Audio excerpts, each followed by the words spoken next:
¿Qué tal, Darío? Buenas noches. ¿Se me escucha bien?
Buenas noches, chicas, chicos. ¿Cómo están? Ya estamos terminando la segunda semana del semestre. Me parece que se ha ido rápido con todo pues las vicisitudes de las inscripciones, la expectativa del regreso presencial. ¿A ustedes qué les parece? ¿Se les ha ido rápido? ¿Se les ha ido lento esta semana?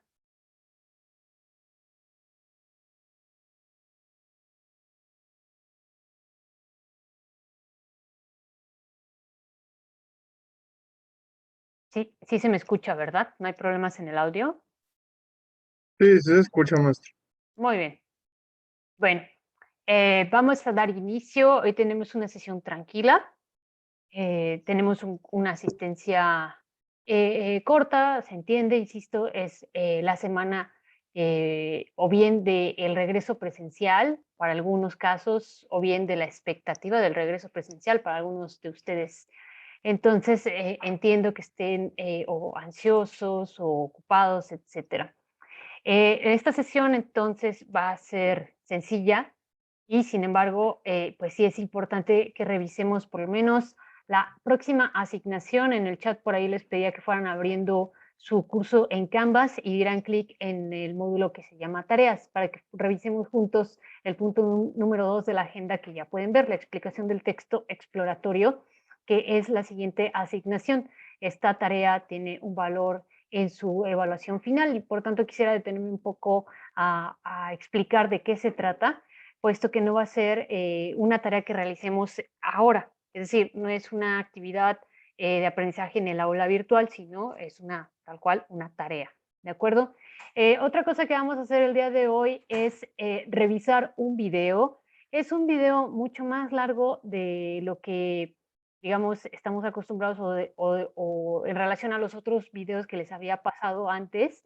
Y bueno, en este caso sí deseo que me den un voto de confianza respecto de quedarse en la sesión, ver el video, intentar poner atención. Entiendo que puede ser difícil mantener la atención por un periodo pues un poquito más largo de tiempo, más allá de los 15, 20 minutos, pero considero que es más adecuado revisarlo a revisar esta conferencia de Rosy Braidotti. Ahora les daré una introducción más detallada de quién es y por qué nos es tan importante para el curso. Considero, digo, que es más eficiente revisar este video juntos y desde ya tener las premisas importantes para el análisis, que son importantes para el análisis de la situación que nos atañe desde una perspectiva posthumanista y no tanto dejarles, por ejemplo, leer completo el texto de Rosy Braidotti que les ayudaría a conocer también estas premisas del pensamiento posthumanista, puesto que ese texto es un tanto más extenso. No digo que no sea bueno leerlo, realmente, de hecho está recomendado. Ahorita veremos cuál es y en dónde pueden encontrarlo, pero insisto que estos 40 minutos lo sintetizan los conceptos más importantes y por ello pues me he atrevido a colocarlo a colocarlo como una actividad a realizar durante nuestra sesión. Entonces, son, insisto, solamente 2 cosas que vamos a realizar el día de hoy, para no ocuparles mucho de su tiempo del fin de semana, puesto que la verdad es que después de las 6 de la tarde considero inaugurado el fin de semana. Ustedes son muy valientes por haber pues inscrito esta materia y continuar en el curso. Por ello, no quiero faltar a esta ocupación suya que tienen y hacer uso, insisto, eficiente del tiempo. Por último, por supuesto, después de hacer estas 2 actividades, la revisión del texto que vamos a entregar o que ustedes entregarán próximamente y la revisión de la conferencia, habrá espacio para dudas y pendientes que tengan. ¿De acuerdo? Entonces, sin más, vamos a comenzar. Por cierto, siéntanse libres de interrumpirme en el momento que lo crean pertinente, ¿de acuerdo? Vamos a comenzar por la explicación del texto exploratorio. Le voy a pedir a los que tengan posibilidad de abrir su curso en Canvas que vayan a la sección tareas. Vamos a hacerlo ahora mismo también en la pantalla para que lo vayan viendo. Como voy a repetir esta tarea o bien esta asignación es tal cual una tarea para la cual ustedes tienen que invertir tiempo adicional a las sesiones, por tanto, pues no se considera como una actividad, digamos, propia del aula virtual. Y quisiera detenerme un poquito en las características que debe de tener.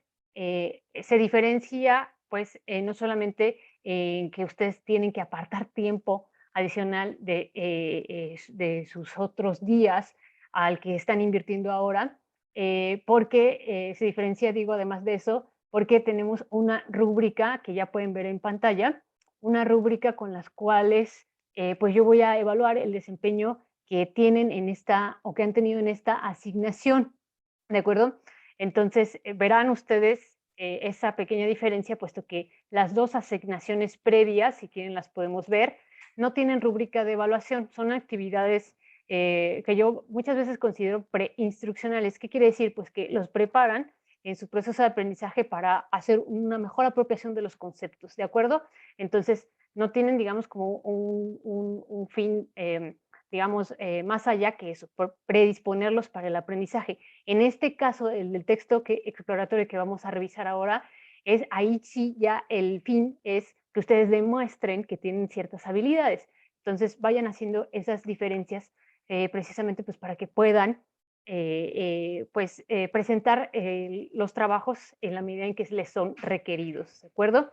Entonces, ya nada más para que todos estemos bien ubicados, estoy en la página donde dice justo actividades de aprendizaje. Ustedes lo pueden ver, insisto, si tienen a la mano su curso en Canvas. ¿Cuáles son las dos actividades que ya realizamos? Bueno, son el cuestionario Los retos de la tecnología, fue la actividad que hicimos la primera semana, y el reporte de lectura Las raíces del humanismo. Este lo presentamos en esta misma semana, el día lunes. ¿De acuerdo? Estas son, insisto, las actividades que no tendrán una rúbrica de evaluación, son meramente actividades preinstruccionales. En el caso del texto exploratorio, que es en donde me estoy deteniendo ahora, vamos a ver qué espero o qué se espera de nosotros al presentar esta tarea, ¿de acuerdo? Les pediré que revisen pues, con atención el objetivo de la actividad. Ahora solamente me detendré pues, en las instrucciones y en explicar un poquito el formato, ¿no?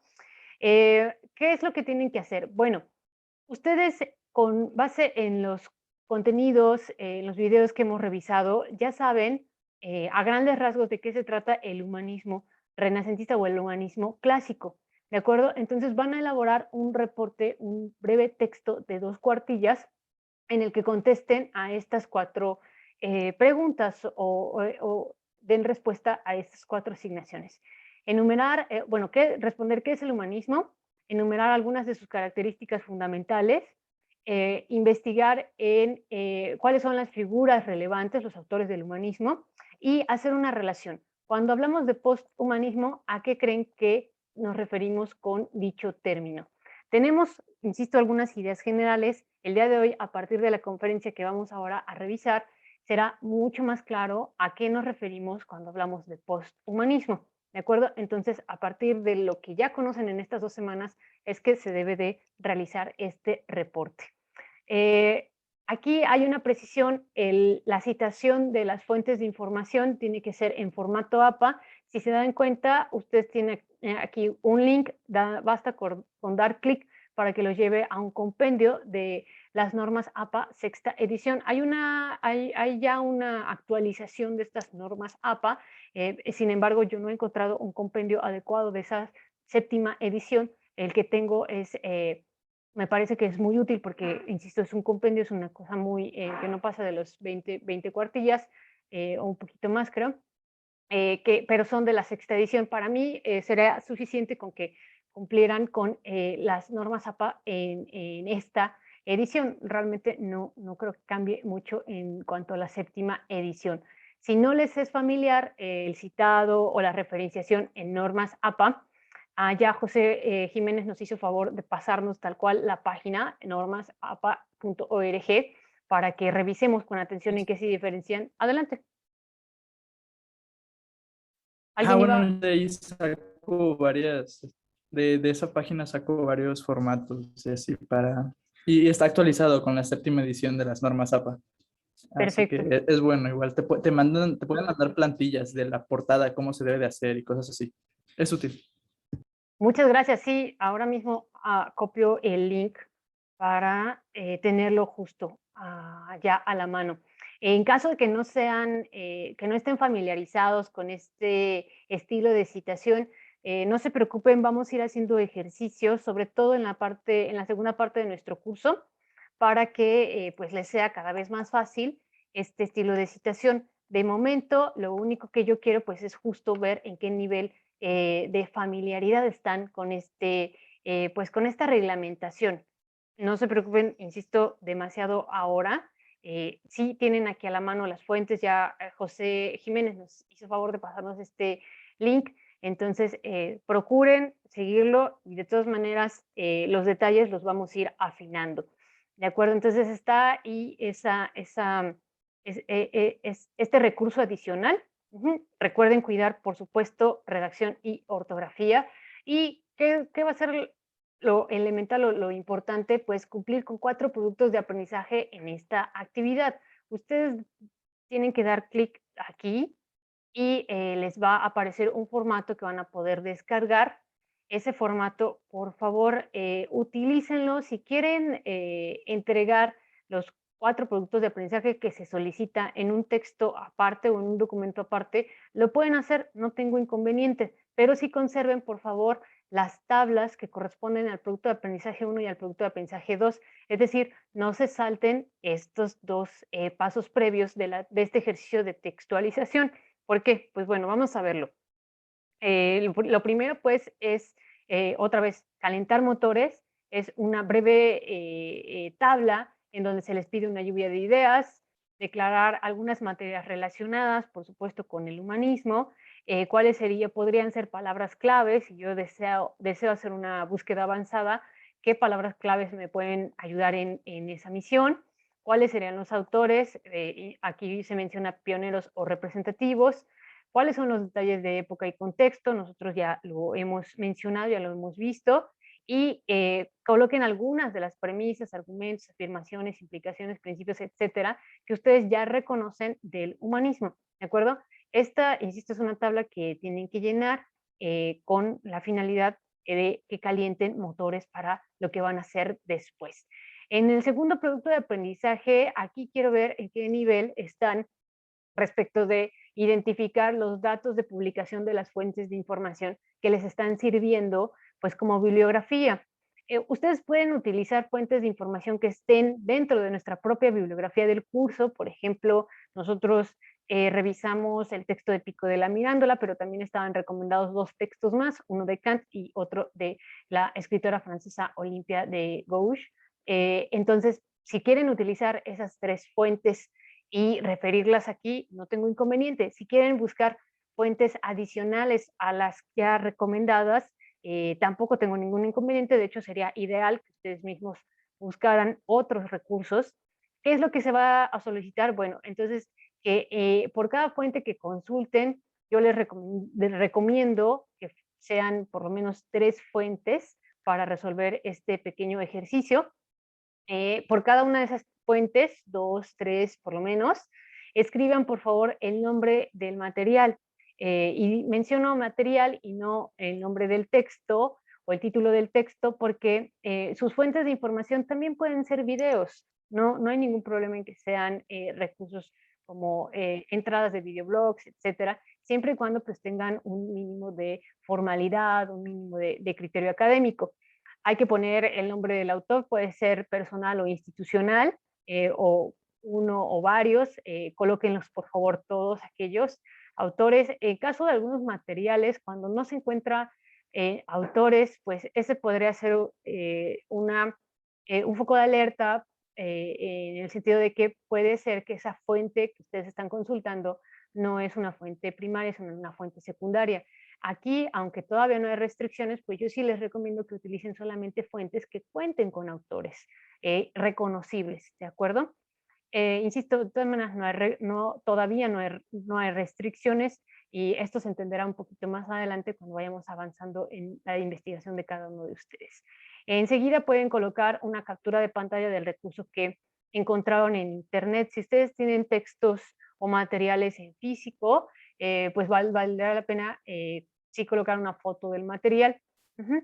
Es decir, no es necesario cumplir con una captura de pantalla o una dirección en la web si el recurso que están consultando, que están utilizando, pues no es un recurso en línea, sino es un recurso físico. Adelante. En ese caso, insisto, valdrá la pena una foto y pueden omitir la dirección URL. Lo que no se omitiría son los datos de publicación del material, el año, el total de páginas, en dónde se publica y el tipo de publicación. Insisto, puede ser video, puede ser un recurso de audio, puede ser una tesis, un artículo, cualquier clase de publicación que sea, como ya mencioné, pues que tenga un mínimo de criterio académico, ¿de acuerdo? No me detengo demasiado en especificar detalles de esto porque justamente quisiera yo reconocer en cada uno de ustedes en qué nivel de búsqueda de información se encuentran para de ahí pues ir afinando los detalles que nos van a ser muy importantes en lo que tiene que ver con el seminario de investigación. Entonces véanlo como un ejercicio, ¿de acuerdo? Enseguida, el producto de aprendizaje 3 es propiamente las 2 cuartillas que representan pues la parte sustantiva del trabajo. ¿Qué se pide? Redactar un texto, ojo, chéquense aquí que es a manera de prosa. tal cual son cuartillas escritas párrafo tras párrafo. No se trata esta vez de responder un cuestionario, como si fue en las dos actividades anteriores. Ese es el formato de cuestionario, pregunta-respuesta. En este caso es diferente. Se pide tal cual, insisto, un texto redactado de manera de prosa, que responda a las preguntas que ya les mencioné: qué es el humanismo, cuáles son sus principales premisas, quiénes son sus autores representativos y qué relación tiene con el posthumanismo actual.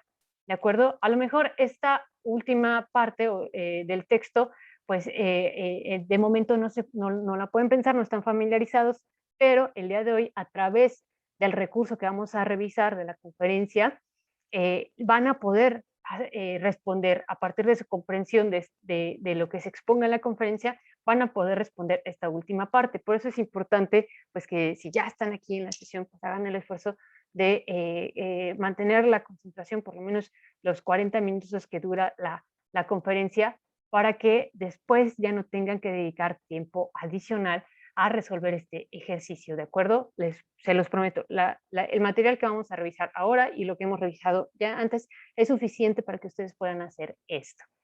Entonces, ¿qué otros detalles son importantes para la entrega? Les estoy solicitando una extensión mínima de 500 palabras y máxima de 600, que es más o menos lo que representa tal cual las dos cuartillas.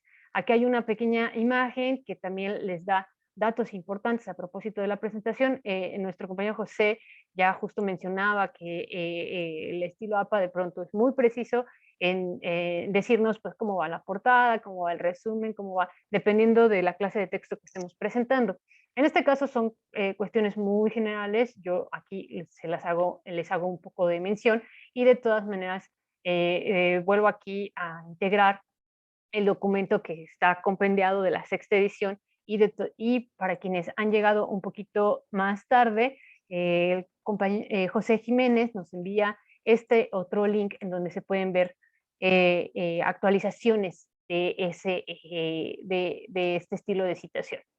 Entonces, bueno, lo elemental, lo más básico, lo general está aquí indicado. Yo les pediría, por favor, que al momento de entregar su actividad eliminen esta imagen. Este es un ejemplo nada más, es para hacer algunas cuantas precisiones, pero cuando ustedes entreguen su producto final, no es necesario que vaya esta imagen. Si desean conservar las instrucciones, lo pueden hacer.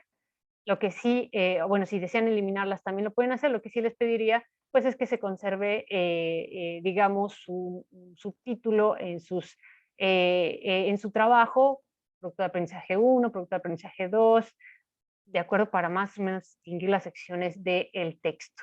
Lo último sería que integren su lista de referencias o bibliografía, también en estilo APA, ¿de acuerdo? Es importante que se vayan familiarizando con este estilo de citación. Insisto, iremos realizando ejercicios que les van a facilitar esto. De momento solamente quisiera apuntar una pequeña diferencia entre lo que se refiere a bibliografía y lo que se refiere a referencias. En el caso de la bibliografía, son aquellos textos que ustedes han utilizado, pero que no necesariamente están citados, ya sea en cita textual, palabra por palabra, o en paráfrasis. Una parte del texto a partir de sus propias palabras o una modificación del texto. Eso sería una bibliografía, únicamente las fuentes que yo consulté, pero que no he referido de manera explícita. En cambio, una lista de referencias se trata de las fuentes de información que están estrictamente citadas durante mi texto, ¿de acuerdo? Esta es una primera diferencia que es importante, puesto que muchas veces colocan el título bibliografía, cuando en realidad se trata de una lista de referencias, porque las tres fuentes de información están citadas durante el texto, durante la redacción. En ese caso, insisto, sería referencias. O bien sucede el caso contrario. A veces colocan fuentes de información que no están citadas y le nombran bibliografía. En ese caso es incorrecto. Si mis tres fuentes de información no las cité durante mi trabajo, pues entonces lo más correcto es que le nombre tal cual bibliografía, ¿de acuerdo? Insisto, una primera diferencia, si no les queda del todo claro, no se preocupen, vamos a irla detallando de todas maneras. Y también si tienen alguna duda sobre cómo organizar los datos, etcétera, lo que yo les recomendaría es que consulten los recursos adicionales y de todas maneras, si aún así no les queda no están del todo convencidos, lo podemos revisar. De hecho, lo vamos a revisar en ejercicios en clase. ¿De acuerdo? Entonces aquí es más o menos para ver cómo andan en, pues en esta habilidad de prestar textos académicos en este estilo de citación. Así va a ser requerido no solamente en nuestro curso, sino, digamos, en el grueso de los cursos que vayan teniendo, a menos de que, por supuesto, les indiquen otra cosa, que citen con otro estilo, pues, por supuesto, tendrán que seguir esas otras normas, pero por lo general se les va a requerir siempre la citación en estilo APA. ¿De acuerdo? Entonces, traten de hacer estos ejercicios, digamos, con el empeño, con el mayor empeño posible. ¿Alguien al respecto de este formato, del objetivo?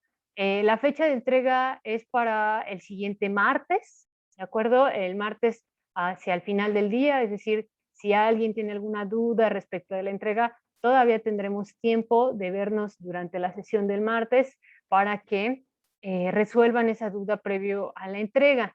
Por el momento, no sé si alguien tiene algo que me quiera preguntar. Adelante, Darío. Maestra, no sé si se acuerden que la clase pasada, no podía subir las actividades estas que hicimos en clase, las que nos abrió, del cuestionario y otra, no me acuerdo cuál era. Pero bueno, punto siendo, no he podido subirlas porque me sigue apareciendo el mismo mensaje que tengo que aceptar, o sea, como que lo que en su momento pensamos que era el código de ética, pero Ok, ya lo firmé y sigue apareciéndome el foto ok. en la página. Si quieres, terminando la sesión, te doy chance de compartir pantalla para que veamos. A Profe, ver. perdón, Sí, Ah, perdón muy que los bien. interrumpa, pero a mí me pasa eso, pero porque en cada trabajo que subo, ahí solamente le tienes que picar, pues, que lo del código de ética. Porque a mí también me aparecía, y haz de cuenta que en cuanto le vas a picar de que subir la tarea, nomás le pones ahí abajito, sale de que, pues, lo del código de ética, pues, en cada trabajo es lo mismo. Bueno, a mí me pasó con los 2 trabajos. ok. Entonces, Y si les Lo antes, voy a parece, checar. si les parece haz bien, de mande, perdón. si les parece bien, terminando la siguiente actividad, si me regalan ese tiempo, se Ujú. pueden quedar Darío y Victoria para que nos demos el chance, compartimos pantalla y vemos cuál es el detalle que tiene, porque a lo mejor es un detalle de configuración que se puede arreglar desde los permisos de edición que yo tengo o lo puede resolver Darío, pero si me regalan ese tiempo al final, entonces Al a los demás no les aparece eso, que digo yo, haz de cuenta que antes de cargar la Ya tarea, pude. ¿verdad que sí es eso o no? ¿Verdad que sí? Es Sí una, es. es una cajita que le tienes que poner una Ajá, palomita. Perdón. ajá, que lo Ya, de maestra. haz súper, de cuenta que en cada trabajo es lo mismo, profe.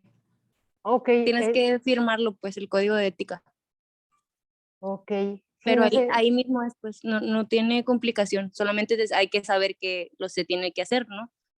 Pero no hay complicación. muy bien, bueno, pues les agradezco que lo hayan podido resolver. Hay cosas como son de la vista propia del estudiante, no tengo mucha idea de cómo sea, cómo aparezca, aunque aquí dice vista del estudiante, de todas maneras hay cosas de las que uno como en el rol de profesor no estoy del todo segura, pero bueno, ya que lo han podido resolver, pues ya está, no hay más complicación, como bien dice Victoria. Adicional, respecto de esta tarea que he explicado ahora, texto exploratorio, ¿alguien tiene alguna duda? Queda absolutamente claro cómo se va a resolver, qué es lo que tienen que llenar. Está en la fecha de entrega para el próximo martes, hacia el final, entonces si tienen ahí alguna duda, ya sea que si llegaron, aterrizaron un poquito tarde en la sesión, pueden ver la grabación y el principio de la explicación cuando apenas esté disponible el video, que más o menos es hoy mismo por la noche, y de todas maneras el martes, cuando nos veamos, si tienen una particular situación con esta actividad, una duda, no están seguros, etcétera, lo podemos ver. ¿De acuerdo? Entonces siéntanse libres de expresar esas inquietudes. Vamos ahora a la siguiente actividad, que es esta conferencia. Lo primero que quisiera hacer es un poco introducir por qué me parece importante que revisemos la conferencia ¿Qué es lo humano en las humanidades hoy en día? La autora, como ya mencioné, es Rosy Braidotti. Esta autora es italiana y australiana también. Actualmente sigue con vida. Ella se reconoce heredera de la teoría feminista y también heredera de la escuela francesa del postestructuralismo. Lo verán durante la conferencia. Entonces, esas son, digamos, sus herencias teóricas. Es importante la manera en que ella las declara porque le da, digamos, un contexto situado, localizado a su pensamiento. Actualmente es profesora investigadora en la Universidad de Utrecht, en los Países Bajos, y aquí está una página en donde pueden consultar sus trabajos, algunos de sus trabajos y proyectos de investigación. Entonces, en esta ocasión yo quisiera que me dieran un voto de confianza. Voy a reiterar, no es fácil mantenerse concentrados, atentos y sobre todo buscar la mejor apropiación de las premisas de la autora cuando no estamos tan familiarizados con el vocabulario, con el lenguaje, con la jerga, digamos, propia de estas escuelas de pensamiento. En ese caso, yo les pediría solamente que no se estresen, que no se sientan presionados por entenderlo todo, anoten, lleven una lista de conceptos, de autores que estén escuchando. El día martes me detendré a hacer un análisis y una exposición más tranquila, más puntual de lo que ha dicho Rosy Braidotti en esta conferencia que vamos a ver y que tiene toda la relación, porque básicamente es el marco teórico de la crítica posthumanista a las situaciones que vivimos y que Rosy Braidotti menciona como una convergencia particular de dos críticas. Por un lado, la crítica al humanismo y por otro lado, la crítica al antropocentrismo. Esta convergencia particular nos pone en ciertas situaciones para analizar los aspectos propios de la ciencia y la tecnología cuando se vuelven problemáticos. Ya esto nos dimos un poco de tiempo para revisarlo en la semana 1. Entonces, ¿con qué material teórico lo vamos a ir abordando? Bueno, pues con la teoría posthumanista. Y lo que yo he encontrado, digamos, como más didáctico, que algo más allá de pedirles que por favor léanse el texto Lo poshumano de Rosy Braidotti, que es un texto más o menos como de 200 páginas, algo más didáctico es esta conferencia. Por tanto, sí les pido un voto de confianza. Encuéntrense el lugar más cómodo que tengan en su casa, vayan a ese lugar ahora mismo, vayan por alguna bebida que los relaje, no demasiado, por favor, hay que, insisto, mantenerse concentrados y hagan estas anotaciones. El día martes vamos a puntualizar con tranquilidad cuáles son los conceptos importantes. ¿De acuerdo? El texto que les estoy presentando ahora, Lo poshumano de Rosy Braidotti, está integrado a la parte que dice sesión del viernes 20 de agosto en el curso de Canvas. Está integrado el link tanto de la conferencia que vamos a ver ahora, de todas maneras se los paso ahorita, es el link de esa conferencia, y también está integrado el texto en Lo poshumano.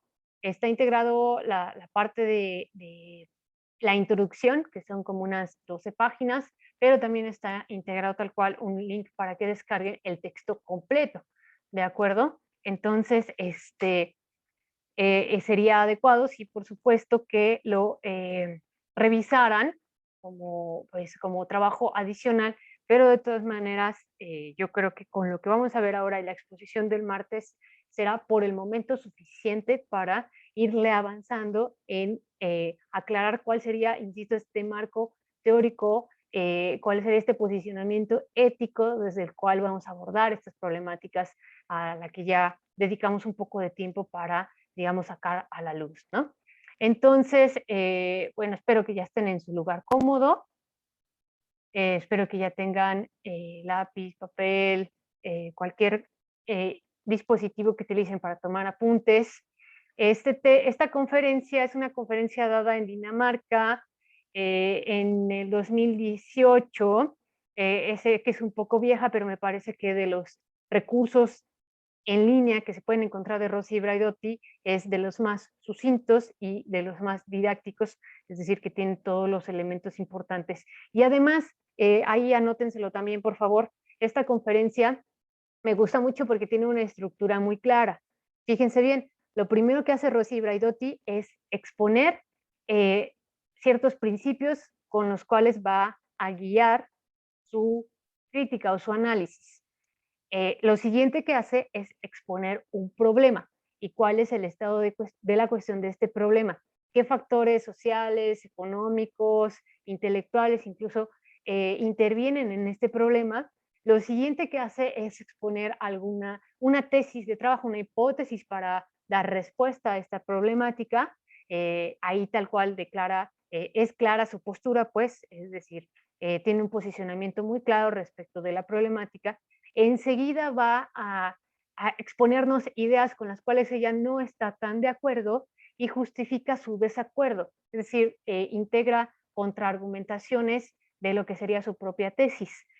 Posterior a eso, a que ha analizado, ha integrado en la exposición esas contraargumentaciones y que ha dicho por qué no está de acuerdo, va a reafirmar su posición y lo hará a partir de ciertas evidencias, ciertos estudios, ciertos trabajos, etcétera, que refuerzan su propio punto de vista. Termina la conferencia haciendo una invitación a la audiencia. De momento, esto quizá, como la autora va muy rápido, insisto, la jerga de pronto filosófica o de estas escuelas de pensamiento les puede no ser tan familiar, podría llegar a ser difícil identificar estos momentos de la conferencia. Lo que yo quisiera es más o menos que lo tuvieran así como estructura, en mente como una estructura general, piénsenlos así, si es necesario vuelvan a ver la conferencia y si se quedan hasta el final, podemos ir mencionando cuál sería el contenido de cada una de estas etapas. ¿Por qué es importante mencionarlo ahora? ¿Por qué me gusta mencionarlo?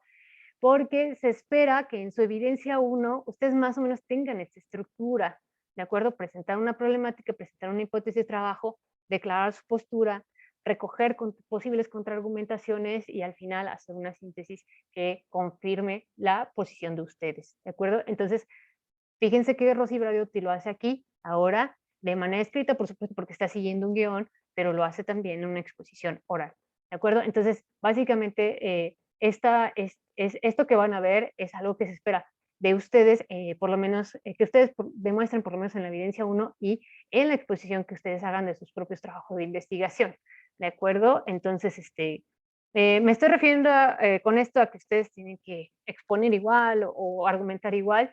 No necesariamente. Rosy Braidotti, por supuesto, tiene una larga tradición de investigación y de estudios en todo esto que le es muy familiar ya para estos momentos.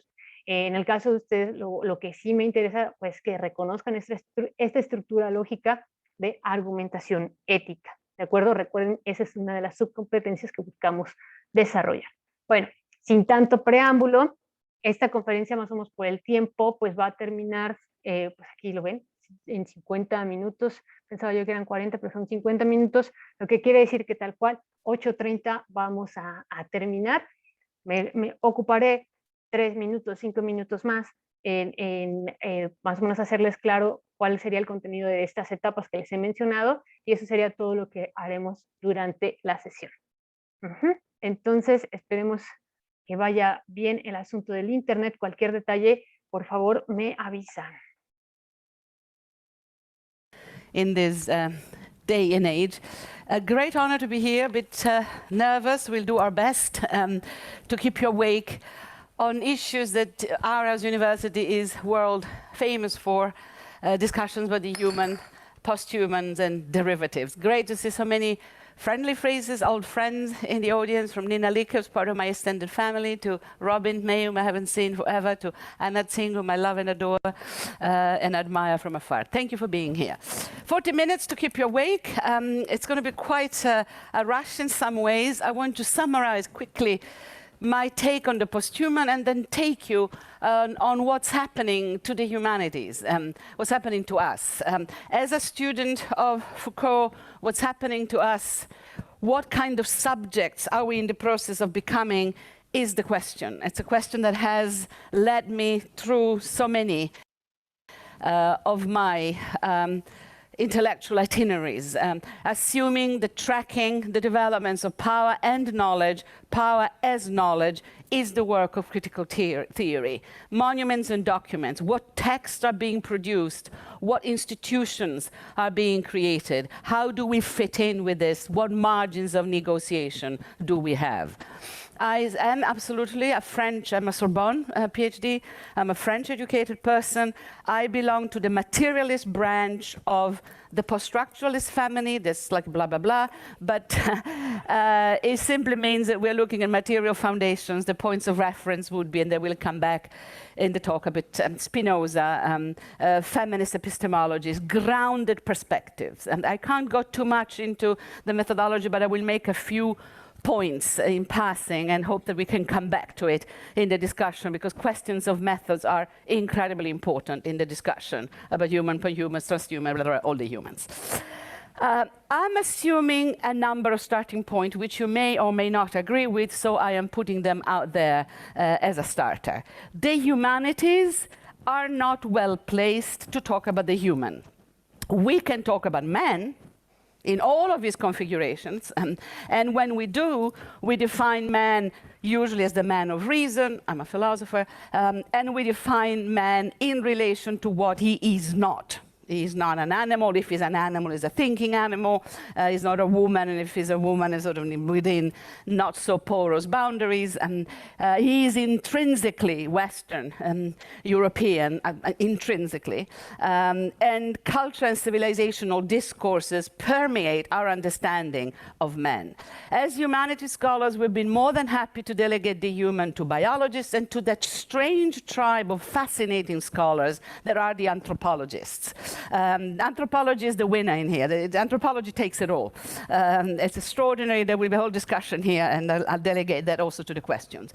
So Dante, not Darwin, is how we approach the question of men. And part of the problem of the era that we're going through is that we cannot avoid the issue of the human, as Andreas quite rightly put it. It's forcing itself upon us. Are we up to the task of actually debating it, picking it up? Second assumption, the human is not neutral. The term human is anything but neutral. In my perspective, here comes my feminism, my anti-racism, my anti-fascism. The human is a term that actually indexes access to rights, to entitlement, to visibility, to credibility. Entire categories of inhabitants of this earth never qualified as human, had to struggle to qualify as human. Not so long ago, Catherine McKinnon, the great feminist lawyer, wrote a book called Are Women Human? Well, if you're going to look at the history of philosophy, you will have a pretty hard time figuring out at what particular point we emerge from the category of animality. Are non-whites, non-European, people of color, Africans human? Remember Linnaeus' classification of races? Where does the animal begin? It begins at the Africans. That's Linnaeus' classification of species. It's so racialized, so sexualized, and so genderized that the human has to be taken with a great deal of care and be situated very carefully. Which human, where, how, in which context. In order to reassure the more, what shall I call, more grounded, more empirical members of our community, when I say the human does not have a single univocal meaning, we need to situate it, I am not pleading for relativism. I am pleading for a different epistemology, which is politics of location, if you are from the radical epistemology, immanence, if you are with the Foucauldian Deleuzian machinery, perspectivism, if you are with Vivero de Castro and the new, more indigenous-oriented epistemologies, Descola, the people who are actually looking at grounded perspectives. Things look very differently depending which ontological windows you pertain to. Leibniz belongs to this conversation, and we have in our historical tradition in philosophy multiple philosophy of perspectives, not relativism, grounded perspectives, a world apart. I am not a relativist. I'm a grounded perspectival classical type of thinker. Okay, these are the assumptions. We can probably stop and start the discussion already on these, as it is already an approach that then frames the question of the posthuman. The question is a convergence. It is a convergence between posthumanism and post-anthropocentrism, a convergence across the spectrum of cognitive capitalism. I'll go quickly through that in a minute. I want to stress the convergence part, because if you look at the state of the scholarship, there is a tendency at the moment to resegregate the knowledge. There is an entire industry doing Anthropocene. It's a full-time job. The Anthropocene has gone ballistic. I would say in the stock market of ideas, my money is on the Anthropocene. Oh man, it's all over the place. Nobody knows what it means. I'll tell you in a minute, but extraordinary.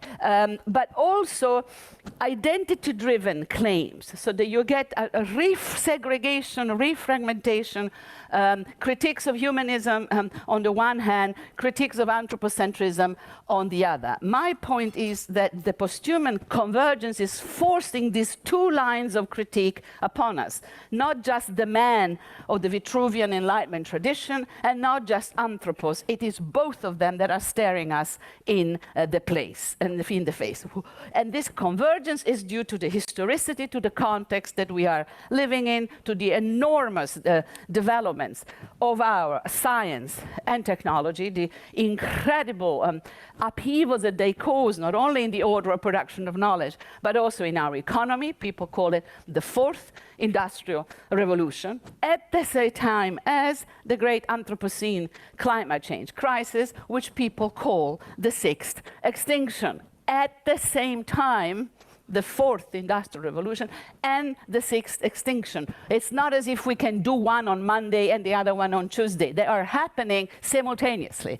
And that convergence is what interests me, and how they come together and what happens when they dislocate long ancient habits of thought about man, the human, and all relevant categories. So we need a qualitative leap in new conceptual directions. And I love qualitative leaps, because all of my life I've been wanting to try to think differently and to move away from established patterns of thought. It's part of the baby boomers program to review knowledge production. It's part also of a gesture of generosity towards our culture that needs to keep up with itself in some respects.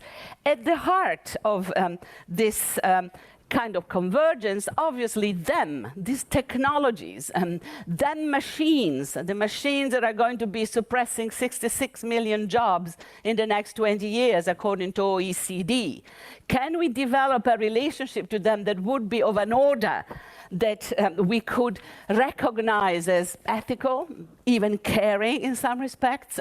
How intimate are we with these techno others, and how fluent are we in understanding the complex labor relations that go in the making and unmaking of these technologies? They look so clean and proper and ethereal, but what about the heavy labor, the minerals, the mines, the child labor, the dismantling of dead computers? A lot of really interesting materialist scholarship on dead technologies. It's a whole machinery, and Apple, it's very difficult to get a good photo of Apple computers as a garbage heap. The only garbage photos you get are organic garbage. Inorganic garbage photos are strictly policed, because of course Apple has to keep up its image as clean. It's dirty, it's toxic, it's mines, it's child labors, it's geopolitics, it's war, it's all of that. Let's call it our laptops, but they contain a real geology and geopolitics of labor relations. So I want to try to think of the convergence in these terms: posthumanism, post-anthropocentrism, the coming of an intimate relationship with these machines in a world where the economy is so polarized that we are getting really brutal, primitive labor relations. To call this the Anthropocene is not enough. To reduce it to a climate change crisis is not enough. We have to keep a much broader picture. We need to bring the socio-economic, the labor relations in from the start, because if we don't do that, the Anthropocene is beginning to look like a fit of white middle-age panic, that the sky is falling and our species is in danger of becoming extinct. And if you read race theory, decolonial scholarship, indigenous scholars, they are really giving it to us straight, saying, oh, so now you're getting worried about extinction. Can you talk to me for a while? My people who have inherited colonialism, the looting, the savage devastation, we are the engineers of survival. You want to talk about climate change? Talk to me. And I think these conversations are extremely important and very painful and very difficult at the moment in critical theory. And again, radical epistemologies like feminism and anti-racism are out there trying to build bridges, and not enough to just take the Anthropocene. Besides, the Anthropocene is an anthropomeme. It has gone into a spin. It has generated a whole set of spin-offs. Look at the dates, all very recent scholarship. There is Anna with her pioneering work, and it continues. I think one of the traits of contemporary knowledge production is these speeds, these accelerations. The concepts really go berserk. They go into a spin, and the Anthropocene has gone. Even as we speak, you will see, but I will show you some other slides in other areas of knowledge where the same accelerationism is at work. And we've just put out a special issue of Theory, Culture and Society with Matthew Fuller on epistemic accelerationism, capitalism as schizophrenia, speeds. You take a concept, it goes into a spin, lost, whatever the Anthropocene may have meant, by now it has entered a different sphere of commodity circulation. It has become a discursive commodity in that respect. So how we perceive the questions now of the convergence, post-humanism, post-anthropocentrism, how we perceive that is very much a matter of affect, of fantasy, of almost psychological impact. And there is no question that there is an entire cultural industry that is implementing a general sort of melancholia about the future. The imaginary of disaster is how advanced capitalism is presenting to us the post-human challenge. I mean, we spend our life sort of looking at these products, one after the other. Sure, they're all the same, and they're all white pots, heavily idealized. The late Blade Runner will be an example. It's about a father-daughter relationship at the end of the day. Really interesting. Bored. So extremely conservative, but implementing this question of enormous anxiety about the future. Be very careful with this social machinery of the imaginary of disaster, because it is really confusing the issues and making a lot of money out of our anxieties. Serious scholars are also into fits of anxiety. Fukuyama, very conservative, a while back, calls for soft eugenics. Extraordinary guy, Fukuyama. Look out for him. He never shuts up. Always come out with the most extraordinary contradictions. And in this one, he's extremely worried. If you look at the cover of his book, it is something like 20 faces of white babies. And I didn't want to, I felt embarrassed, so I didn't want to copy it. But go and have a look at it. It's clear where the anxiety is. Habermas, a social democrat, a very dignified person, worried that technology is destroying something that he calls human nature. Somebody better define that one to me. I am not enamored of human nature. What has human nature ever done for women, natives, and LGBT and others? Sloterdijk, another one, fit of anxiety, neo-Hegelian. One of his students is a leader of Alternative für Deutschland, by the way, I just discovered.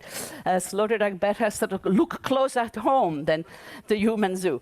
His Holiness, the Pope, extraordinary figure, one of the great environmentalists. I'm not religious, but when the Pope had his seminars at Castel Gandolfo a few years ago on the Anthropocene, he got to invite his own keynote speakers as opposed to the multitudes of cardinals with their Aristotelian framework. And you probably do know who the speaker was that the Pope had invited. Who else would he invite? Naomi Klein, of course. Who else do you invite? Sort of left-wing, radical, and feminist critic of capitalism. How that man is still alive is something that in Italy we do wonder about.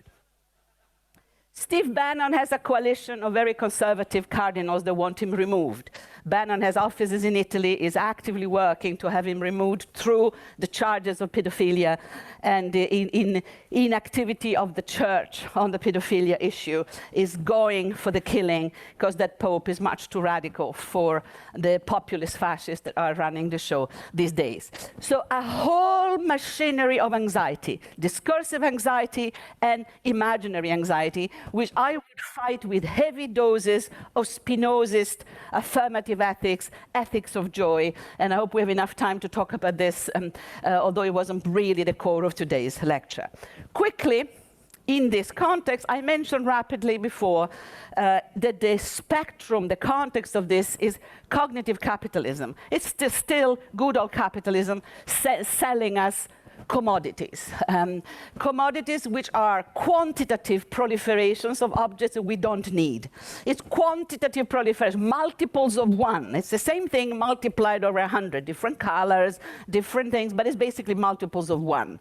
And for us, people of ideas, the essential commodities is technology. For the millennials in the audience, if you think I don't wear brands, I am above capitalism, can I look at the brand of your iPhone, please? Of your laptops, of your iPad. I think essentially for the younger one, it's the technology. And the essential commodity is those tablets that cost a fortune and have planned obsolescence so that they die after 2 years, so that you are perennially renewing them because that's how they've been designed. So enter this conversation through the real commodity for you today, which is the technology. You don't have to wear Prada. You just use Apple. Apple is worth $1 trillion.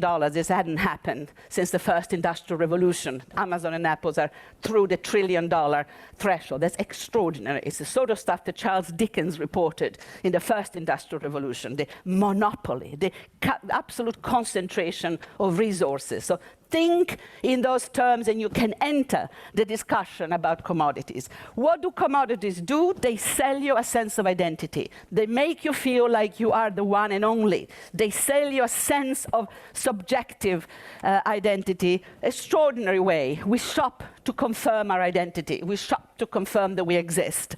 And each one feels very unique because we've just bought a multiple of one. Quantitative proliferations, but they sell you uniqueness. In my book, I talk about the Vitruvian man gone Starbucks. I despise Starbucks. As an Italian, the only coffee to drink is ours. This rubbish has to go. But the Vitruvian man on a Starbucks cup is almost, in my sense, the assessment of what the great Enlightenment ideals have come to, that it should have come to this.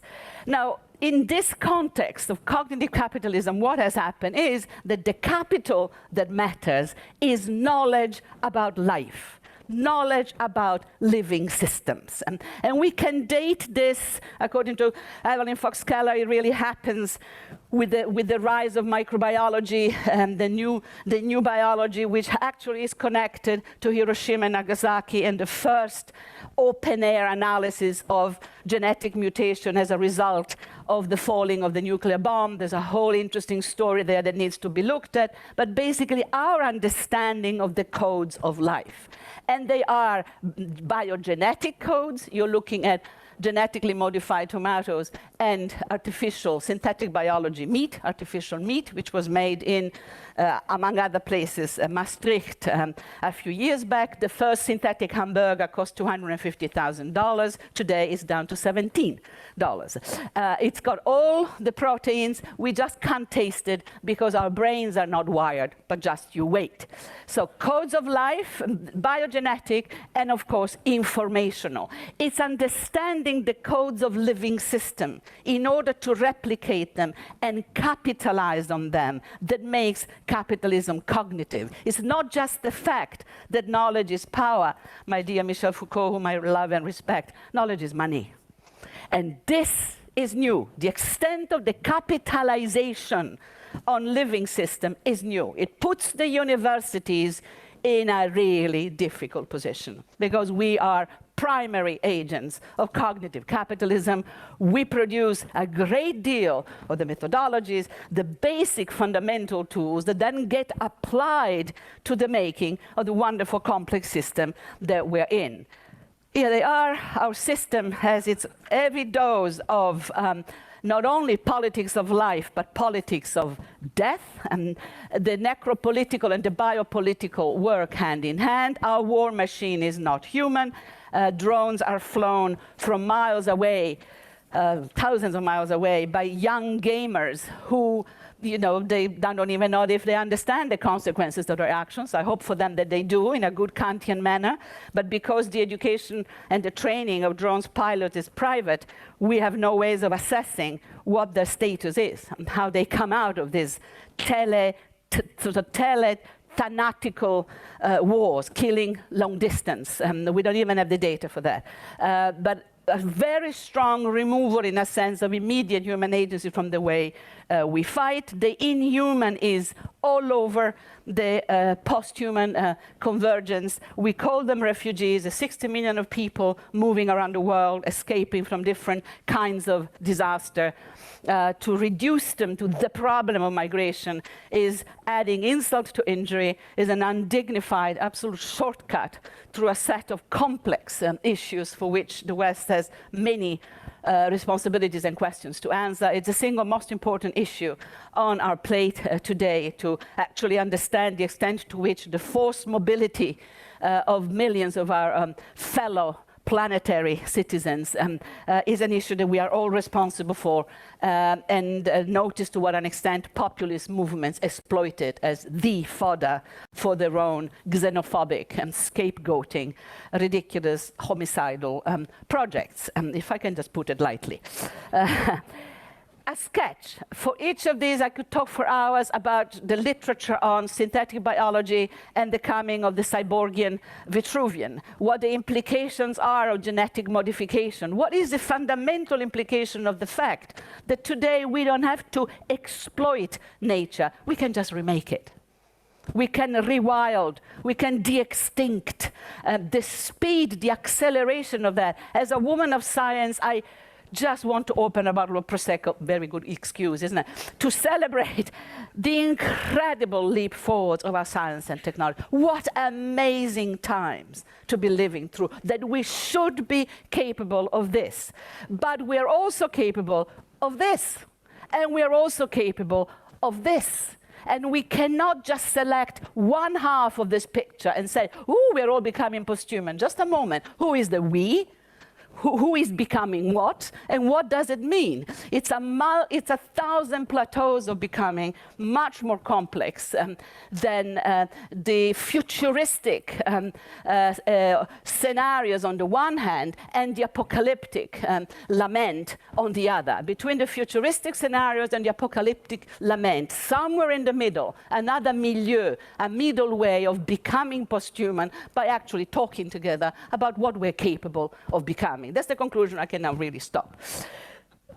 To give you a sense of why this is not a crisis and why I am absolutely enthusiastic about this, I use my empirical evidence, which is the scholarship, the discourses that are being produced. The posthuman is not a crisis at all.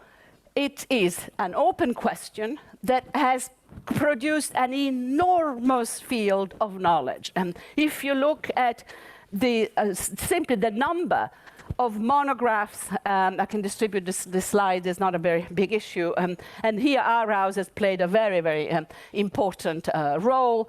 We have the first posthuman manifestos from 2003, that's like 15 years ago. Just read them. Here's Raffenso. This is as my own selection of the amount of work being produced under the cover of the posthuman convergence. It means that there are different forms of posthumanism, insurgent, speculative, liberal in some ways. It's again, look at the dates we're talking about yesterday. cultural, literary, ahumanism, all of those. The term posthumanities, the paternity goes to Carrie Wolf, who did it a few years ago already. Enormous proliferation. If this were a terminal crisis, signifying the end of the West, the end of humanity, it wouldn't be so generative and so creative. This is not crisis at all. It's a huge leap towards more complex understandings of what it means to be human after European humanism with all of its limitations, and after anthropocentrism with all of its limitations. A new story beginning, opening up new perspective. This differentiation of the posthumanism will become very important when we sort of look at the accelerations in the knowledge production. So bear with me till I sort of depict the whole picture, and then we draw the conclusion together. In this epistemic acceleration, some are faster than others. And the feminist theorists and the queer and posthuman have moved very, very fast in grabbing possibility of this empathic bonds between women, non-human, including monstrous and alien others. There is a long tradition in Afrofuturism as part of this tradition, of really grabbing the possibility of going beyond the human in order to escape oppression. And in feminist science fiction, or in black science fiction, Octavia Butler would be an example, you get this alliance between women, animals, Africans, extraterrestrials, anything to escape the empire of white men. And I think there's a lot of this going on at the moment in the popular culture, in queer and transhuman studies, very interesting genealogies where you get a disidentification from dominant forms of the human, disidentification which are not a kind of indifference, they are just disidentification, they're critical distancing from the norm in order to explore its limitations as well as its great potential. So much going on that we've just put out a posthuman glossary. It's gotten something like 107 entry, 93 contributors, short pieces. I think we have flyers out there. I'm looking at Sinye. We've put out flyers. We have a straight posthuman glossary where you can look at the different meanings of posthumanism. There are 3-4 entries for inhuman. There are several transhumanisms. And then we also have, together with Cecilia Asberg, the feminist companions to the posthumanities, and we have that flyer out there as well. We put them out at the same time as evidence that this is not a terminal crisis. It's an incredible moment. This is just rather messy, as my friend Anand Singh will say. It's not straightforward, but it is exciting. It's vital. It's something that should make us believe in the future. Trust where we are going with this. Institutions are accelerating. Oxford, of course, would they miss this one? The Future of Humanity Institute, Nick Bostrom, the transhumanist, I would say they are the great leaders of this particular posthuman convergence. And Oxford has invested millions into an institute that is working on human enhancement, accelerating our brains so that they can move as fast as the computational networks that we've created. Because guess what? Machines think faster than we do, just a matter of seconds, but enough to delay our responses. Human enhancement, the project is called Superintelligence. I'm not talking about science fiction. It's the Oxford Institute for the Future of Humanity. Nick Bostrom got the ERC grant a few years ago.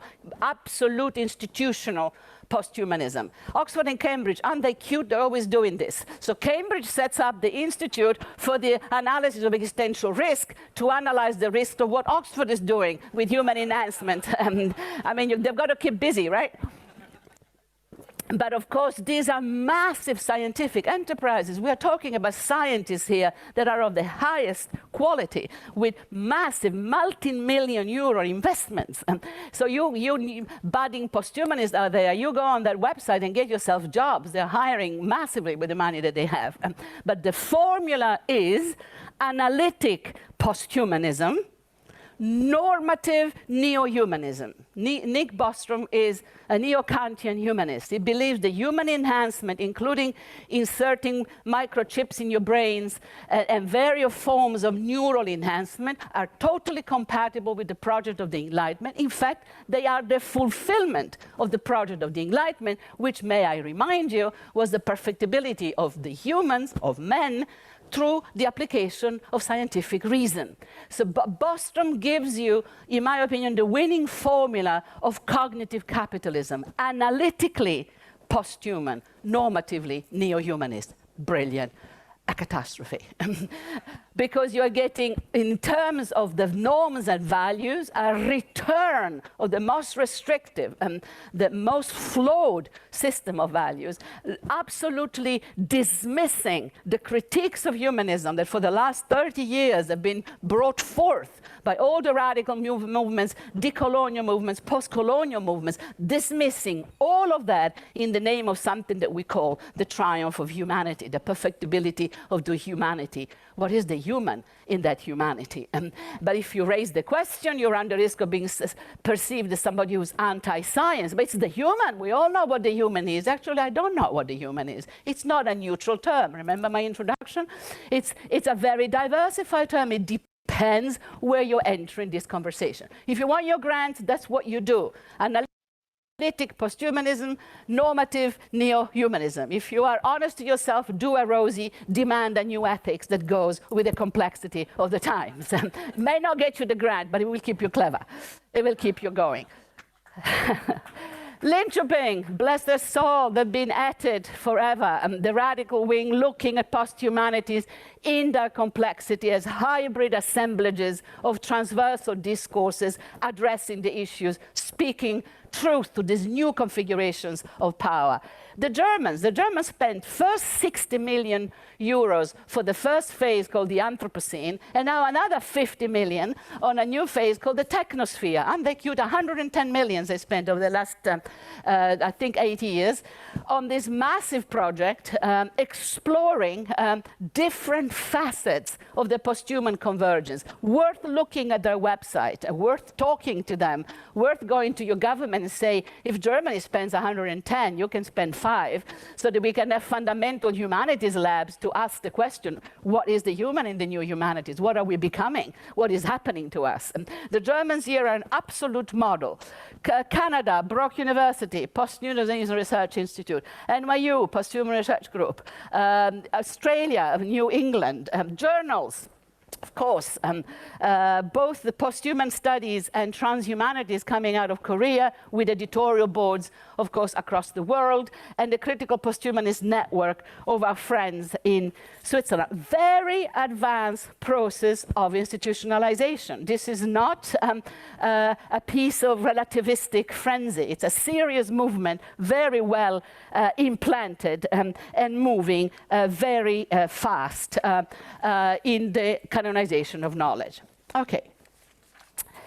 How are we to assess what is happening? Where do we start trying to put a little bit of order in what looks like a, if you want to be optimistic, pathologically optimistic like me, a qualitative leap, bit more cautious, an epistemic acceleration, something speeding up around the human. How do we discuss this? One of the issues that was brought up already by Andreas is that there is a paradox at the core of this.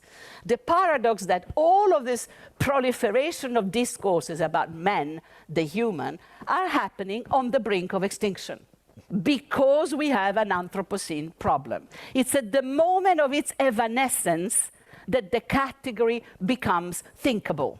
And here, how can I not think of Michel Foucault's image of the face of man on the sand by the seaside, in The Order of Things, 1966, Le Mots et les Choses. The face of man drawn on the sand, and the wave of history comes and just erases it.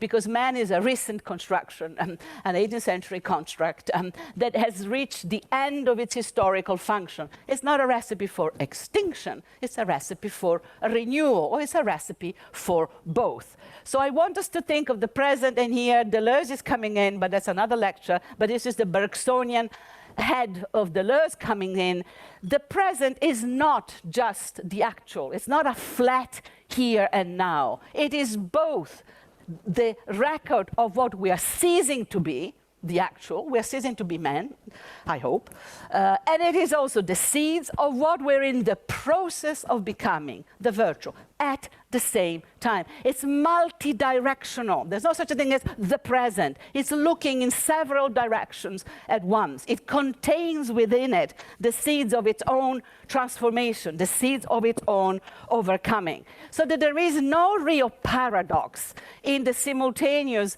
overexposure and disappearance of the category of the human. It cannot be any other way. Categories become thinkable when they lose the self-evidence that comes from being dominant. Dominant categories are never transparent because they're dominant, they're operational. It's the moment that they actually cease to be so that they become thinkable. It shows the dynamic, nomadic, fluid nature of time. I don't want to go too much into this because it keeps us from the drinks.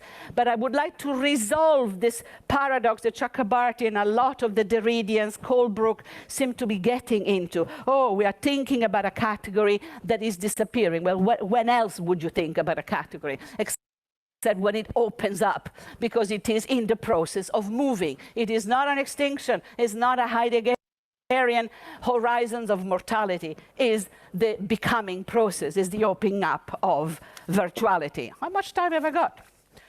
8 minutes. 8 minutes. I'm so glad I asked. Okay, so now I really have to accelerate. I propose that on the basis of this, looking at the present as actual, but also as virtual, that we look at a number of building blocks. I would like to give you, and if you know some of my work, you know this, so I can go quickly, how I would narrate a number of shifts that produce a very affirmative leap towards the new humanities. You will not be surprised. It begins when the disciplines lose the hold of knowledge production. And we can discuss whether that is in 1820 or in 1968, but certainly in the last 30 years, the motor of change in many of disciplines in the humanities has been this hybrid configurations of discourses that happen around, beneath, below, between the disciplines. And these areas of studies call themselves studies. The lists are completely open. They come from my own limited sense, but studies. And I collect studies, so please do me a favor. If you find a new study, throw it at me. In the first generation, it's basically the critique of humanism. You really get the critique of the man of reason. It's the critique of the sexualization, racialization, naturalization of differences. Gender, feminist, queer, race. Cultural studies is the critique of the holy canon, of the holy texts of Western culture.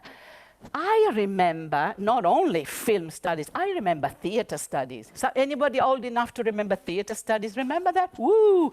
Extraordinary. Became film and television studies, and then media studies. We will see in a minute what happens to media studies in the present configuration. Performance studies is already a variation on this. So there is a critique essentially of humanism. There is a great love for the world. The first generation of studies want to bring the 20th century into the university. I remember my colleague at the University of Bologna refusing to do film studies because there is no muse for cinema. I swear to God. Aren't they cute? So they put it as, next to the university, the Dams. It's one of the great institutes, but it's not part of the oldest university in Europe because, hey, there's no muse for cinema. I thought it was a joke. They meant it. These are disciplines that are in the world, studies, wanting to be part of the world, in love with the present, as we all remain generational. And they are speaking truth to power as a matter of fact. So subaltern studies, race and post-colonial studies, they talk about discourse and power and making themselves very, very unwelcome, being accused of all sorts of things, from being rude to being, of course, relativistic, which is always the buzzword for being unscientific. Big discussion there. If you look at the proliferation of discourses in each of these, we would need 6 hours. So first generation studies, Second generation studies, I would date them from the end of cultural studies, so end of the 80s. Anthropocentrism gets targeted a lot more. At the moment, critical plant studies is my favorite. But I've seen recently another variation on this. Check out what's happening just with inhuman, posthuman, non-human, and the new generation of studies. Of course, some are classical, cultural studies of science and technology, but FET studies, success studies, globalization studies, of course, death studies. Nina Lick is a pioneer of that, and is part of this part. I'll come back to this. Look what happens to media studies. First of all, it becomes new media studies, just as a start. That breaks down game, internet, software, critical, post-Snowden studies. Don't you love it? All of this, I wish I'd made it up. I didn't. It's all in the field. Acceleration, speeds, it keeps on going. Is it a good thing? Is it a bad thing? It's not relativism, it's acceleration. It's moving very, very fast. And you will see the latest mutation of this, and then we can assess together what is happening. Of course, these new studies take non-human object of studies. They take code, plants, animals, but my argument is that there's not just a new object of study, there's something else going on in the methodologies and in the conceptual framework of this. The inhuman is absolutely up there. Conflict and peace studies. I just met somebody here that was in peace studies, and that's post-Cold War knowledge, peace studies. And human rights, humanitarian studies, trauma and memory studies. I mean, memory studies is like a factory. It's like a planet. And culture, memory, and trauma is what we used to call cultural studies in the 80s. It's huge, enormously important. That's studies which immediately broke down into suicide studies, and so on and so forth. So first generation studies, second generation studies, following on from each other, but also not. Changes of object of studies, speeds and accelerations. And then at some particular point in the last 8 to 10 years, the discourse changes. And all of a sudden, we don't have so many studies, although they continue. We have claims to alternative humanities. At what particular point did animal studies become environmental humanities, Anthropocene humanities, ecological humanities? At what particular point did climate studies or earth sciences become sustainable humanities? At what particular point public humanities or area studies became the greater humanities? Or the medical humanities, the biohumanities, evolutionary humanities. I'm not making this up, I wish I was. This is happening under our very eyes. Look at the dates of the publications. Look at what is happening to the concept of the humanities. Post-humanities, 2010. Inhuman humanities, Liz, 11. The grandmother, digital humanities, Catherine Hales, already it's 1999. It's not 90, it's 1999. Transformative, critical, misspelled. Nomadic humanities, that Catherine Stimpson should have thought of that and not I, is really annoying, but I didn't think of it.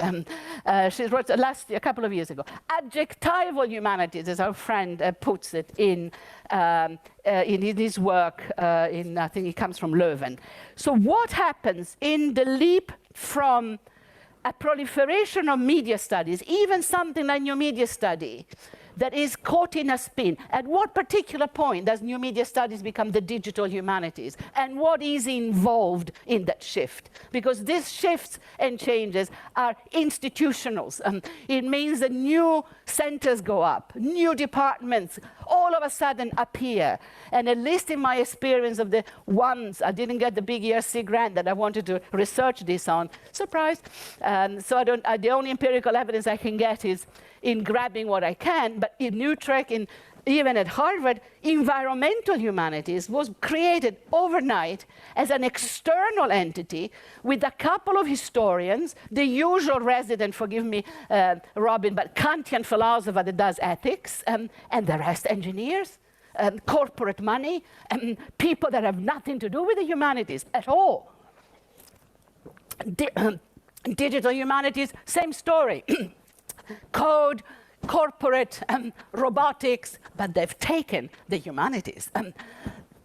That term has entered a spin from which we really need to either rescue it or intervene massively to actually ask a few questions about what is happening. I would say that the critical posthumanity, as I call them in my attempt to have a conversation with them, assume a broader subject of knowledge, more complex, and a collaborative web of human and non-human agents. It's a step forward. Here comes my affirmative sort of notion. I have to skip a whole section here because I'm way out of time. Okay, so we'll go to the conclusion.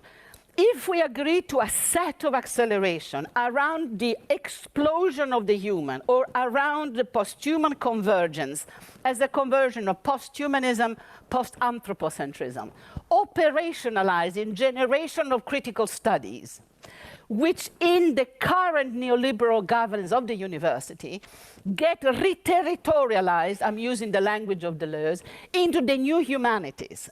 Because these new disciplines call themselves digital humanities, they call themselves new media studies, they call themselves environmental humanities, they call themselves medical humanities, and they get the research money that is due to the humanities. Now, how many of us are trying to get money for research in the humanities? Well, keep trying. The money is in these other institutions that call themselves the humanities, although they're not, or they are in a new conversation. So what I would like to do is intervene in this configuration of power that is my world, the university that I love, respect, admire, contribute to, and say to them, well, there are some people missing here. There are missing people. The missing people are missing because they are empirically missing. It's always the same, the usual suspects. They're never taken in. They are the sexualized, racialized, ecologized, or naturalized others. They are not making it into the new humanities. I haven't seen non-nationally indexed institutes of humanities. I see massive renationalization of humanities, left, right, and center. I haven't seen feminist queer humanities institutes. There's no evidence of it in the field. Black humanities, keep trying. Migrant diasporic humanities, poor trailer park humanities. I owe this to Richard Rorty. Richard Rorty has this in his beautiful text, Achieving Our Country, where, by the way, if you need a good stiff GNT, but read Richard Rorty's Achieving Our Country, 1990-something, 1993, 4, when he talks about why the university is failing it's working class, and he says, you're all up there with your cultural studies, your deconstruction. Can't you see that the working class is missing out on the fourth industrial revolution? If you leave them alone, the poor trailer park people will go running for a strong man that will solve their problem. They will absolutely look for a solution in a strong man. The future of America is fascism. Richard wrote it, 1990. Read it. GNT afterwards. I haven't seen much decolonial humanities. I haven't seen much of a child's humanities, a lot of stuff on children, but not these claims that you can reconstitute the human from the axis of otherness. There is no evidence of this in the field, in the scholarship, or in the reality. So what I would like to propose is planetary differential post-humanities, indigenous, environmental and digital humanities, post-colonial greens, decolonial futures, transnationals, queer neo-humanism, indigenous knowledges, and so on and so forth. Bring in the missing people. Bring in the missing links. Resist the temptation to go into futuristic kind of delirium or apocalyptic lament. Find a middle ground. Ground these new humanities in the real world with its complexity, with its differences. Multiple way of becoming posthuman. Multiple planetary differential ways of becoming posthuman subjects of knowledge, reflecting our own differences, not in a relativistic manner, but in a perspectival one. It is the only world we have. It is the best that we could do. You may not say it is much, but when you look at the production of knowledge, it's extraordinary. What amazing time. Let's now make them work in the right direction. Let's demand that the missing people be brought back in for the sake of justice, for love of the world, for the hell of it. Thank you.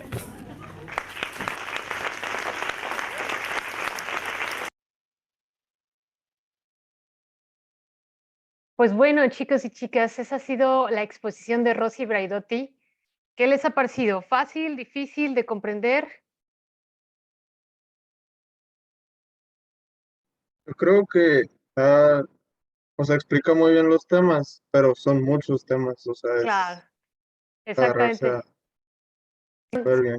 Son de momento así una exposición muy acelerada, ¿no? Como ella misma menciona, aceleración epistémica y está esta situación y están estas respuestas y están estas problemáticas. Entonces vamos a irnos deteniendo poco a poco en cada uno de los conceptos. Algunos quizá, por ejemplo, les puedan ser completamente ajenos, otros podrían estar cercanos a su propio contexto, biotecnología, ¿no? Intervención de la ciencia en la genética, por ejemplo, ¿no? Ella hace, por ejemplo, mención a la inmanencia de la crisis climática a la que se refiere el concepto del antropoceno, pero ya lo complejiza más. No es solo cambio climático, es algo mucho más complejo. Son relaciones laborales, es la institucionalización de nuevos centros de aprendizaje, o el cambio en la materia de sus entidades de aprendizaje institucionalizado, normalizado, ¿no? Entonces, hay algo mucho más complejo en el antropoceno. Vamos a ir detallando los conceptos más importantes. Esta conferencia me gusta porque les presenta a ustedes la variedad de estudios que hay, un poco para entender lo que está pasando, la reconstitución del humano a partir de los otros. Como ustedes van a hacer un trabajo de investigación, lo que me gusta de esta conferencia es que justamente les ponen objetos de estudio de las nuevas investigaciones, que no tienen por qué ser los objetos de estudios tradicionales de las ciencias. Ustedes vieron ahí, le dice post-Snowden Studios, ¿no? Estudios después de la publicidad que tenemos a partir de la intervención de Snowden y de también otros, digamos, intereses periodísticos que sobrepasaron, digamos, la secrecía del gobierno estadounidense en términos de control de la información pública, control de la información propiamente del espionaje, etcétera, ¿no? Entonces, por ahí, quien esté cercano a las ciencias de la comunicación podría hacer un estudio, un análisis. Quien sea cercano también a la robótica podría hacer un análisis a propósito de la relación con los nuevos tecno-otros, aquel o aquella que le guste, digamos, los nuevos softwares de aprendizaje o, por ejemplo, las plataformas de videojuegos. Todo esto lo presenta Rosy Braidotti y dice, estas son las nuevas humanidades digitales, ¿no? Entonces, piensen también en los otros estudios culturales que toman toman de pretexto las situaciones de poblaciones vulneradas históricamente, como las personas con discapacidad. Le llama también, por ejemplo, ahí dice FAT Studies, estudios sobre la gordura, podríamos decir en español, ¿no? Estudios sobre las migraciones, sobre los refugiados, etcétera. Toda esta gama amplia, ustedes la tienen que tener en mente, puesto que para la etapa número 2 de nuestro curso, pues ustedes van a definir qué les interesa, de acuerdo a su carrera, de acuerdo a sus motivaciones, etcétera, investigar. Entonces aquí hay una panorama amplísima, son estudios serios, son estudios, dice ella, de una producción magnífica de conocimiento que ella está intentando rescatar. En contraposición a qué, bueno, a esta idea riesgosa que dice que es la fórmula ganadora del capitalismo cognitivo. ¿Cuál sería? El posthumanismo analítico. Una nueva normativización de lo humano a partir de qué, dice, de la continuación del proyecto de la ilustración. Y ahí menciona a Nick Bostrom, que es uno de los autores que hemos revisado en primer lugar. Dice, si el proyecto de la ilustración era confiar en la razón humana como mejoramiento de las sociedades, entonces la posición de personas como Nick Bostrom, que son neocantianos, lo menciona, es aprovechar las posibilidades de esa racionalización o de ese razonamiento científico en el desarrollo de la tecnología y aprovechar ese desarrollo tecnológico para mejorarnos a nosotros, los seres humanos. Ese es todo el proyecto del transhumanismo. Rosy Braidotti dice, cuidado con eso, porque es traer una nueva norma, nuevas reglas de ser humano a partir de la idea de los valores y del mejoramiento y de la confianza en la razón científica. Ella dice, cuidado ahí, es nuevamente normativizar e ignorar toda una serie de estudios críticos que se hicieron, lo menciona claramente, en primera generación a partir de 1970. Dice, cuando se cuestiona el racismo, el sexismo, el colonialismo, y entonces empieza a haber, se empiezan a escuchar la voz de los excluidos, de missing people, ¿no? Los ingenios de la sobrevivencia también lo llega a mencionar. Entonces, rápidamente, ¿cuáles serían los contenidos de estas de estas partes que les he mencionado antes del inicio de esta conferencia? Lo primero son tres premisas o tres principios que enmarca su pensamiento. Uno de ellos, por ejemplo, es declarar lo humano no es un concepto neutral. ¿De acuerdo? Lo humano siempre va a estar referido a alguien, y fíjense cómo lo define. Lo humano siempre está definido en relación a lo que no es. ¿De acuerdo? Entonces, hay identidades relacionales. Lo humano no va a ser animal, lo humano en algún momento ni siquiera va a ser mujer. La lucha por los derechos del reconocimiento de las mujeres ha avanzado, ahí sigue avanzando, ¿no? Pero no es que desde su constitución lo humano refiriera a los indígenas, a las mujeres, a los afroamericanos, han ido avanzando, ¿de acuerdo? Entonces, tal cual, lo humano no es neutral. Esa es una de sus primeras asunciones. Tiene otras dos, más o mencionan ahora para ir avanzando. ¿Cuál sería la problemática? Ella dice, bueno, hay una convergencia entre estas dos críticas. La crítica al humanismo tradicional, que no es neutral, y la crítica al antropocentrismo. Hay que reconocer otras especies como sujetos de derechos, no solamente el hombre y la mujer o la especie humana en su diversidad cultural. También hay otros objetos de derechos, la tierra, no sé, los animales, etc. Entonces, hay una crítica al antropocentrismo y hay una crítica al humanismo. Esta particular convergencia de estas dos críticas nos pone ante la situación de redefinir o disloca las relaciones que habíamos estado acostumbrados a sostener, relaciones laborales, relaciones de género, relaciones institucionales, relaciones de producción científica, etcétera, ¿no? ¿Cómo ha sido la respuesta o cuáles son las principales características o cuáles son los problemas? Ella menciona varios. Por ejemplo, uno que es sumamente llamativo es las nuevas implicaciones de la guerra. Dice, así como somos capaces en nuestra racionalidad científica de reproducir la naturaleza y ya no explotarla, y gracias a eso tenemos alimentos mejorados o carne sintética, etcétera, también somos capaces de producir maneras mucho más sofisticadas de gestionar la muerte en la guerra, y la guerra es un negocio, ¿no? Eso tiene aspectos inhumanos, por ejemplo, el desplazamiento humano que se produce a partir de conflictos bélicos.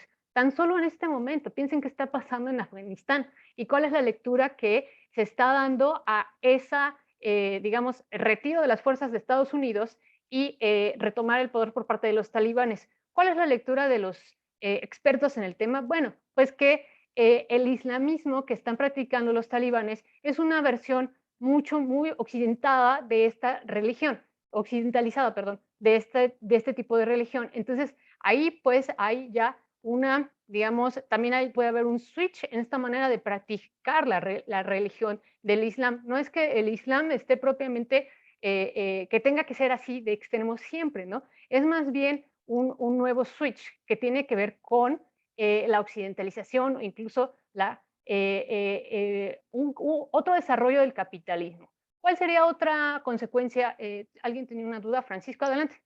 Yo o sea, no entiendo por qué la ponente habla, o sea, cuando se refiere a la guerra, o sea, por qué lo refiere, o sea, como algo muy nuevo lo de innovar en la guerra, así desde que somos humanos, o sea, desde hace muchísimo tiempo, o sea, desde la ilustración, pues, se podría decir, pues, el humano ha innovado desde tácticas de guerra hasta en todo, o sea.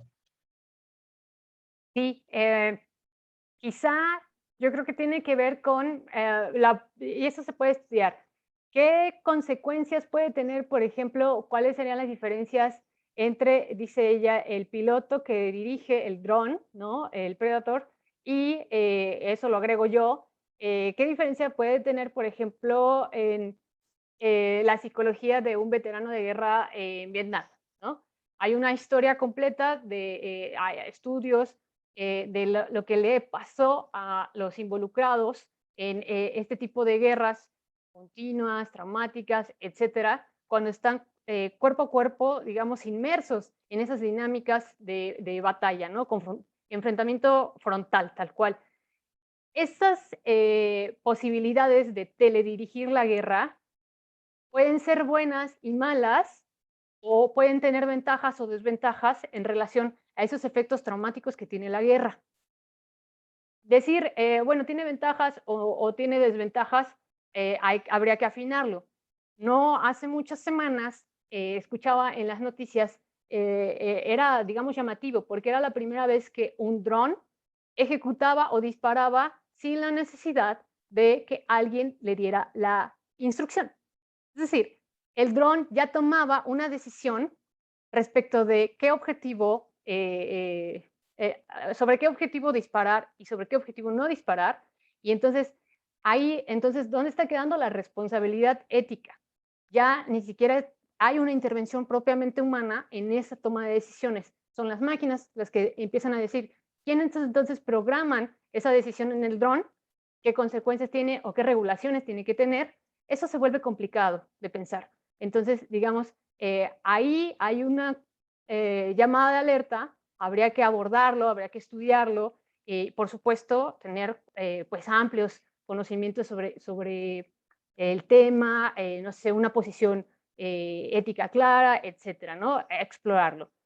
Todos estos detalles, insisto, vamos a tener la oportunidad a quien le llame la atención de explorarlos poco a poco, ¿de acuerdo? Entonces, estas son las posibilidades inhumanas que podría tener algunos desarrollos, pero también hay posibilidades productivas, que es justamente todo el conocimiento que está surgiendo de las periferias. Esa sería la propuesta de Braidotti. No es que estemos camino a una extinción de lo humano, así como en un aspecto melancólico, ¿no? Y tampoco tenemos que dejarnos llevar por toda esta maquinaria industrial que explota nuestra ansiedad sobre el futuro y que nos pone escenarios futuristas, ya sea desastrosos o completamente tecnologizados, etcétera, ¿no? Hay que buscar algo entre esas dos posiciones, dice ella, ¿no? Entonces, la propuesta que ella tiene es justamente ir más allá del concepto clásico de lo humano para superar las opresiones y las exclusiones. Hay que ver, pues, si la guerra teledirigida tiene ventajas, pues aprovechemos esas ventajas y reduzcamos las posibilidades de deshumanización en esas mismas políticas de la guerra. La biopolítica o la gestión, la administración de la muerte también son temas que hay que abordar desde una perspectiva ética fundamentada y trayendo de nueva cuenta, vamos a insistir, a la conversación a las personas que han sido históricamente excluidas, ¿de acuerdo?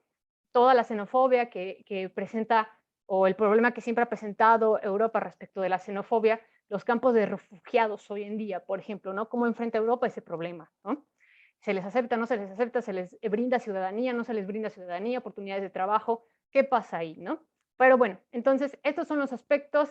La problemática es esa, estudiar desde qué perspectivas la convergencia de estos dos tipos de críticas, cuál sería la contrapropuesta o la contraargumentación o las ideas con las cuales ella no está de acuerdo, pues serían estos intentos de normativizar de nueva cuenta estas posibilidades que son fructíferas de pensar más allá de lo humano, occidental, racializado, sexualizado, etcétera.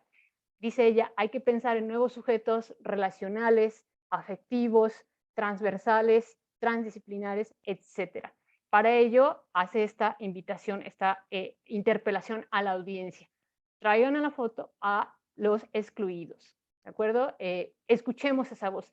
¿Y qué es lo que vamos a hacer nosotros durante el curso? Bueno, por lo menos en un intento haré yo, traer, por ejemplo, lo vamos a ver el martes, una posible perspectiva periférica a partir de una escritora, es decir, a partir de la literatura, que nos va a dar el ejemplo de cuál sería una de esas voces que no han sido escuchadas y cuál sería, digamos, una expresión empírica tal cual, real, probada, de esa lucha continua por la sobrevivencia que han tenido estos sectores y de qué manera puede ayudarnos a repensar lo humano en esta diversidad y hacer estos puentes. Ella dice, ellos siempre han intentado tejer puentes, ¿no?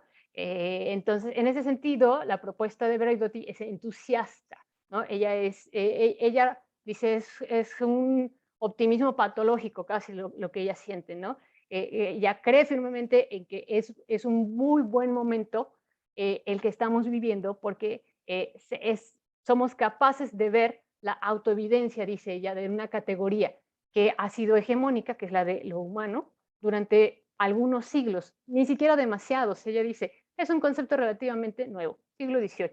Es decir, el hecho de que esta categoría se vaya transformando no tiene por qué deprimirnos, todo lo contrario. Para ella, a ella se le presenta algo innovador, algo que es natural al dinamismo de los conceptos. Estas son algunas de las líneas más generales que podemos ahorita tener de la conferencia. El día martes voy a hacer un par de puntualizaciones más y vamos a traer a colación esta voz de los tradicionalmente excluidos. Les va a gustar, se los prometo, será mucho más corto que ella y, insisto, les dará un ejemplo palpable de la propuesta que está haciendo Braidotti en el 2018. Y ya verán que, como ella tal cual lo menciona, estas personas que han sido excluidas de la conversación han estado sobreviviendo a la extinción cotidianamente, es decir, llevan años haciéndolo. Y entonces, en ese sentido, hay que darles voz, darles audiencia, y eso es lo que vamos a hacer el próximo martes. ¿De acuerdo, chicos y chicas? ¿Alguna duda? ¿Algún comentario? ¿Algo que quieran puntualizar? Perfecto, Arturo, muy bien. Pues muchas gracias por el esfuerzo en su atención. Bonito fin de semana. Cualquier cosa estoy pendiente al correo electrónico respecto de su texto exploratorio. Y pues nada más. Descansen y nos vemos el martes. Gracias, maestra. Nos vemos. Bonita noche. Gracias, maestra. Gracias, profe. A ustedes, a ustedes. La maestra, le quería preguntar algo que no entendí bien de la ponencia. No entendí por qué ¿cómo se llama, Sara? Rosy Braidotti. Rosy. O sea, porque estaba en contra del neohumanismo normativo, el de Nick Bostrom. Bostrom.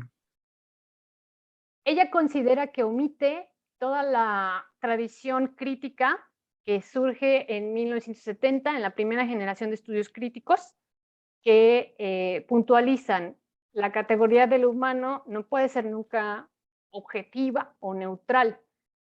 En lo humano ha habido siempre exclusiones. En ese sentido, el proyecto de Bostrom, que sería la continuación del proyecto de la Ilustración, implica pensar que hay una pretensión de universalidad en la racionalidad científica.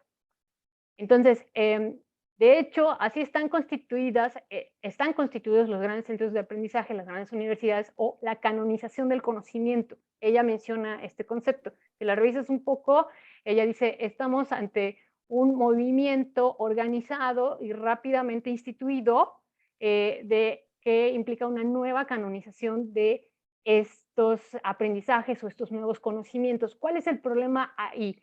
¿Cuál es lo que ella apunta como un foco de alerta? Tiene que ver con el cambio en los puestos de trabajo de las nuevas entidades institucionales que son, digamos, tradicionalmente llamadas como humanidades. Ella dice, estas nuevas humanidades o centros de investigación en humanidades están trayendo a un par de historiadores, un filósofo y todos los demás ingenieros. No se trata de que, digamos, ellos no pueden hablar de humanidades, pero si solamente tomamos en cuenta su racionalidad científica, digamos, inclinada a la resolución de tareas, podríamos estar dejando de lado a personas profesionales y este tipo de missing people, los ingenieros de la sobrevivencia, los podríamos estar dejando de lado y nos estaríamos perdiendo de esa otra parte de la foto. ¿De acuerdo? Digamos que la razón occidental se caracteriza por instituir como universal su propia epistemología. Esta es la crítica que hace a ese intento de Bostrom de continuar el proyecto de la ilustración. Es una crítica, podríamos estar o no de acuerdo, incluso el transhumanismo ya lo reconoce. Transhumanismo, hay muchos modelos, hay muchas maneras de ser transhumano, hay muchas maneras de ser posthumano, y lo que ella pretende evitar es que se piense que uno solo, que es el proyecto de el mejoramiento a partir de una superinteligencia, de chips, de cualquier gadget que, digamos, nos ponga de nuevo así como de esto es lo que el ser humano debe de aspirar a ser. Ese proyecto tiene el riesgo de comenzar a excluir las otras epistemologías, las otras maneras de vivir, los otros códigos de valores, etcétera, ¿no? En la pretensión de universalidad en la que sí está pensando Nick Bostrom y esa corriente analítica, esa corriente neonormativa del posthumanismo o del humanismo, sí tienen esa pretensión de universalidad. Entonces, lo que ella propone, y no solamente ella, en realidad es toda una tradición de estudios críticos, es la pluriversalidad. No una universalidad, sino una pluriversalidad. Creo que ya entendí, o sea, como que Nick Bostrom no está incluyendo o sea, como que a todos los demás, o sea, como que él generaliza mucho entonces, y no incluye, o no menciona, o no hace énfasis en las... Digamos que hay una confianza en que Ya. hay algo universal a todas las diferencias humanas, o a todas las culturas humanas. Bostrom, el proyecto de la ilustración misma, cree que hay una universalidad en la que pueden estar contenidas todos los valores científicos, éticos, religiosos, etcétera. Sí, sí, o sea, yo como soy, o sea, yo voy a estudiar, o sea, yo estoy en ciencias aplicadas.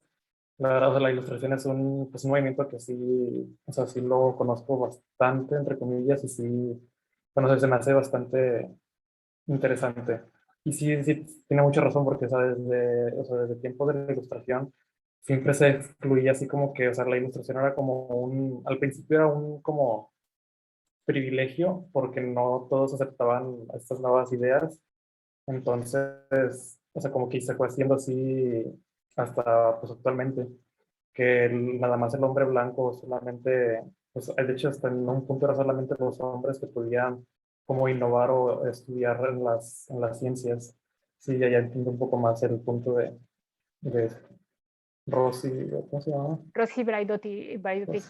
Sí, es interesante descubrirlo. Ella misma no se trata de descartarlo, ¿no? Ella dice la categoría nace en el siglo XVIII y tiene una cierta funcionalidad, o más bien la institucionalización del hombre, ¿no? O del antropos se vuelve importante, tiene una funcionalidad que es más o menos la que intenté transmitirles hacia el inicio del curso, que es que, bueno, nos desprendemos de un paradigma teocentrista para comenzar a avanzar en la institución o en la modernización de las instituciones, ¿no? Políticas, religiosas, científicas, comerciales, etcétera, ¿no? Entonces, ahí la categoría tiene una importante función. Es a partir de nosotros, de nuestras sociedades, de nuestro conocimiento empírico, de nuestra observación, que vamos a ir avanzando poquito a poquito. Y la idea kantiana es que siempre vamos a ir avanzando hacia mejor. El progreso siempre es continuo y siempre vamos a ir haciéndolo mejor. Lo que se demuestra posteriormente, lo vamos a ir viendo poco a poco, es que esa premisa de que siempre vamos a estar avanzando hacia mejor no es necesariamente cierta. Y en eso, por ejemplo, las dos guerras mundiales le van a dar todo, digamos, un matiz importante, ¿no? La razón humana, Ostrom incluso lo reconoce, la razón humana es capaz de un montón de avances, pero al mismo tiempo es capaz de un montón de desastres. Entonces, de hecho, la guerra es un tema muy interesante porque, o sea, no sé, desde mi punto de vista creo que es algo que los humanos tenemos como, no sé, impuesto, o sea, porque pues desde siempre ha existido la guerra. Entonces es algo como que con lo que tenemos que aprender o a vivir o como a llevarlo o solucionarlo de alguna forma. entender esas dos caras de iba a decir naturaleza humana, pero el mismo concepto de naturaleza se vuelve problemático, pero entender esas dos Pues, partes de la fotografía, dice ella, ¿no?